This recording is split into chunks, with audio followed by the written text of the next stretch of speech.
Hi and welcome to my YouTube channel. My name's Rebecca and I thought I would do a library haul for you guys. So I went to the library a couple of weeks ago now actually, and I picked out some books. Normally I can't find anything good in the library, but this time I did, so I thought I would share them with you. So the first book I picked up is Her Majesty's Royal Coven. I've actually started reading this book. I'm only about 37 pages in, so I'm really at the beginning of this book, but from what I've gathered so far, it's about witches and warlocks. There's been this big war and we're sort of joining them a couple of years after the war, and it's basically them picking up the pieces or possibly entering a new war. I'm not 100% sure yet, but I'll read you guys the blurb. So, through joining Her Majesty's Royal Coven, you can become part of an illustrious witching agency, stretching back to our founding sister Anne Boleyn.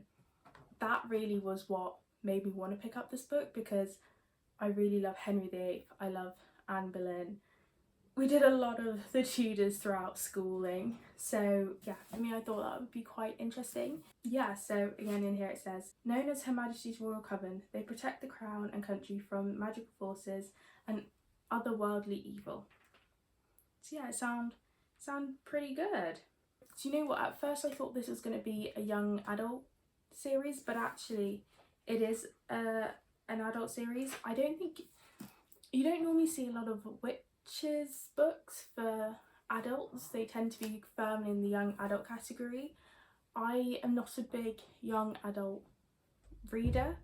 I just don't necessarily enjoy it anymore. So I was really happy to see something mystical like this made for adults. I might actually do a reading vlog for this, so keep an eye out for that as well. So next one is Love is a Curse. I don't really know what I was going through on the day I went to the library, but I actually have two books here with the word love and curse in the title. So any psychologists out there, I mean my mum is a therapist, so she probably has much to say on that. So yeah, this is written by Keith Stuart, and he also wrote The Frequency of Us, which I've heard of but I've never actually read. Okay, so I will read you guys the blurb. A single sentence, that was all it took to define Cammie's life. It came as her beloved artist aunt was dying. A teenage Cammie standing at her bedside. Did your mother ever tell you about the curse? Sounds quite ominous. I actually haven't been reading the whole blurb. I don't like to find out too much about a book, so I'm only reading the first paragraph. So if you guys want to read the rest, there you go. But yeah, I just picked this up because I thought the cover was just so gorgeous. I just thought it was really lovely. Yeah, I just really liked it. So the next book is Legends and Lattes. So this book I have seen all over TikTok, YouTube, which is why I picked it up. I've never read a cozy fantasy before. I've read a cozy mystery. So I read Vera Wong's Detective Agency, Vera Wong's Guide to Suspicious Murders, something like that. I didn't really vibe with that book. I just didn't really get along well with Vera, and I thought the plot was just a bit boring. But I thought maybe a cozy fantasy would be quite good, because you've got the expansive world and that will just keep you entertained. So the story doesn't have to be really high stakes, because the world that you're in is actually really interesting. I think it'll be quite fun. I don't quite get what the mystery element of it will be. Considering it's based in a coffee shop, I know that. Like, what's happening? Somebody steals a bun? Do you know what I mean? It's just a bit confusing, but okay, let me read you the first paragraph. She's done slaying monsters, she's ready to serve coffee. After decades of adventuring, Viv the Orc barbarian is finally hanging up her sword for good.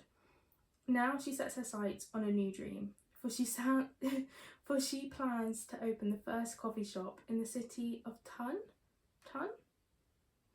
Even though no one there knows what coffee is. That actually sounds really fun. and just a bit silly, to be honest. Okay, the next love curse book. This one is A Curse for True Love, and it's by Stephanie Garber, and on the back it says, "May the best villain win." Again, I picked this up because I just love the cover. I feel like I have heard people talk about this book, but I can't remember what anybody said or what ratings they've given it. So I am going into this one pretty blind. I'm really excited for it. So let me give you guys the blurb. 2 villains, 1 girl, and a deadly battle for happily ever after. Evangeline Fox ventured into the magnificent north in search of her happy ending, and it seems as if she has it. She's married to a handsome prince and lives in a legendary castle. But Evangeline has no idea of the devastating price she's paid for this fairy tale.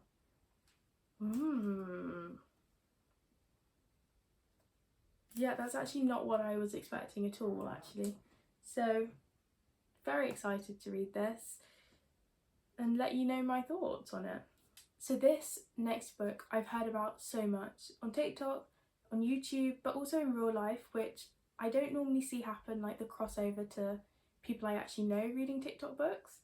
But it's Demon Copperhead by Barbara Kingsolver, and this won the Women's Prize for Fiction in 2023, and then also won the Pulitzer Prize for Fiction, so it must be good if it won two awards.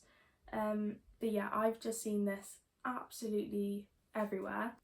Demon's story begins with his traumatic birth to a single mother in a single wide trailer, looking like a little blue prize fighter. For the life ahead of him, he will need all of that fighting spirit, along with buckets of charm, a quick wit, and some unexpected talents, legal and otherwise.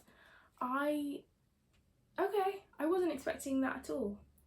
It hasn't really told me anything, but all I really know about this book is that it's devastating, and I can kind of get a little bit from that, from the first paragraph of that blurb.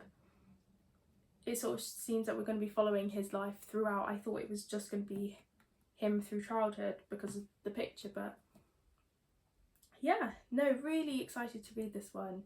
I think it might be a little bit of a trek to get through, not because I won't enjoy it, but because it's like 500 pages of sadness, and I don't know if I can handle that. Okay, so the next one is Glory by NoViolet Bulawayo, and this one is another one that I've heard so much about on YouTube. Not really on TikTok, but definitely on YouTube because it won the Booker Prize in 2022. And one day I would love to read like all of the long list for the Booker Prize, or even the Pulitzer Prize, or the Women's Fiction Prize. I think that would be such a cool thing to do. Maybe when I don't have a full-time job. But this one, from what I've heard, is kind of Animal Farm-esque. And I know that's one of the main criticisms for it, but I have read Animal Farm, but I literally cannot remember it at all. So for me, I don't think that'll be an issue. Let's read the blurb. A long time ago, in a bountiful land not so far away, the animal denizens lived quite happily. It already sounds quite smart. Denizens? I haven't ever heard of that word. Then colonizers arrived. Okay, getting serious. After nearly 100 years, a bloody war of liberation brought new hope for the animals, along with a new leader, a charismatic horse who commanded the sun and ruled and kept ruling. Okay. That does sound a little bit Animal Farm-esque, because I just remember the pigs being in charge. After overthrowing humans, the pigs become in charge and they start turning, or like looking, acting, behaving more and more human. So I am excited for this though. Because I think it's based off of, from my understanding, the actual political climate in Zimbabwe, I would like to say. Yes, because, right, yeah. So NoViolet Bulawayo is actually from Bulawayo in Zimbabwe. Okay, from my understanding, this is sort of reimagining the actual political landscape in Zimbabwe and the dictatorship that they had. So I am really looking forward to this one as well. Right, so those are all the books that I got from the library. Let me know if you read any of them and if you enjoyed any of them. I would really be interested to hear your thoughts or criticisms or loves for these books. Thank you so much for watching. I'll catch you in the next video.